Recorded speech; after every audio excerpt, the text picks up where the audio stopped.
everyone! I'm Rose Concepcion. Welcome to this week's episode of The Money School. The last week of February is special to me because the birthdays of two people very dear to me take place. My parents. My dad's birthday is February 23 and my mom's birthday is February 26. In this episode, I'd like to talk about the best money lessons I learned from them. Reflecting on this was very enlightening for me because I realized that so much of how I see money is shaped by my parents. It's a bit funny actually because when it comes to financial matters, my parents are polar opposites. My dad is a saver, whereas my mom is a spender. So I could have actually turned out very confused as to what kind of philosophy to adopt. But it turned out for the best because now I see money from a very balanced perspective, as something to enjoy but also something to set aside. I think that I adopted more of my dad's mindset when it comes to money, but my mom offered me a healthy counterweight that helped me not be a total Scrooge. From my dad, I learned 4 things about money that shaped my core values toward finance. First, work hard to increase your income potential. My dad entered medical school later than others. He was doing his residency with 3 children already in the picture. Studying to become a doctor with small children around must have been challenging to say the least. But my dad completed his studies and went on to become a surgeon. His job is one of the most tiring jobs in the world, but it is also very fulfilling and honorable. And its income bracket offers the possibility of achieving financial security. Second, save for a rainy day. When we were growing up, my dad always reminded us to save, save, save.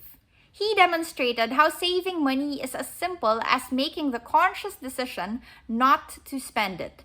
In fact, whenever we would ask him to buy us something, he wouldn't just say okay.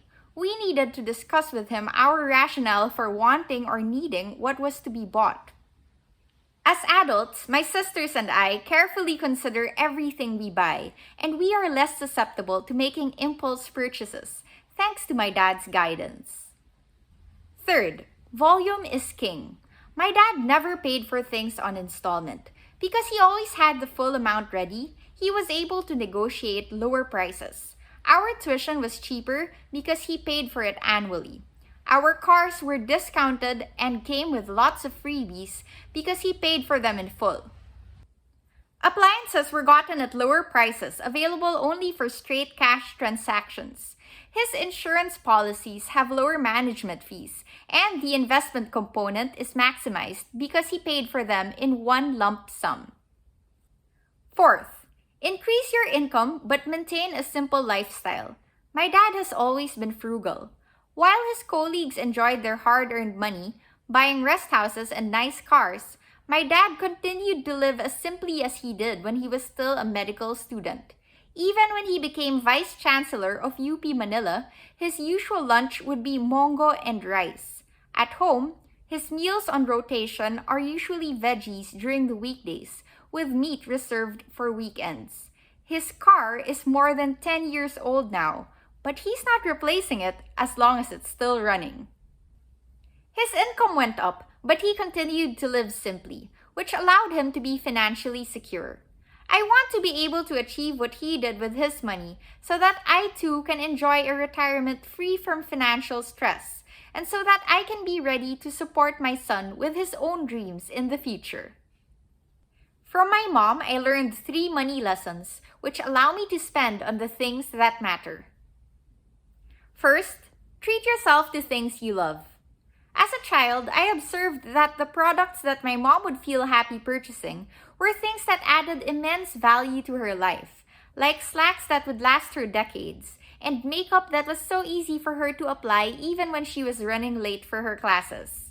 From my mom, I learned that I should not feel guilty to spend for things that truly make my life better.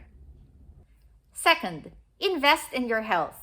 Growing up, we usually ate at our lola's house next door because my parents both had full-time work. But when my mom was able to find time to cook, it would usually be soups or stews full of vegetables, and she would go through the extra trouble of refrigerating the dish before serving it so that she could take out most of the oil. When she bought ground beef for pasta, it would be sirloin.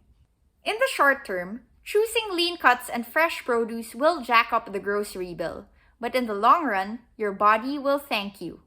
Because our diet as children was balanced and healthy, my sisters and I now enjoy eating vegetables and whole food, and we are all able to maintain a healthy weight.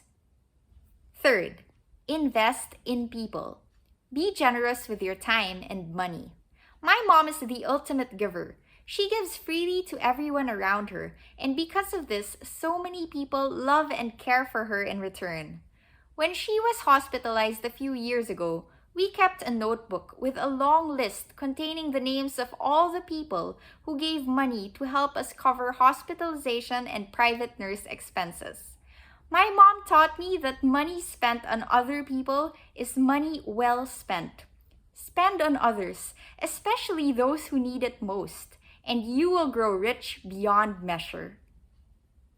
So those are the lessons on money I learned from my parents. I am so thankful to both of them for providing me a solid foundation for earning, saving, and spending my money. Happy birthday, Papa and Mama! I love you! I hope the stories I shared about my parents will also help you guys when it comes to saving and spending. If you enjoyed this video, please hit the like button and subscribe to my channel. Let's learn more about money. Thanks for watching! Bye!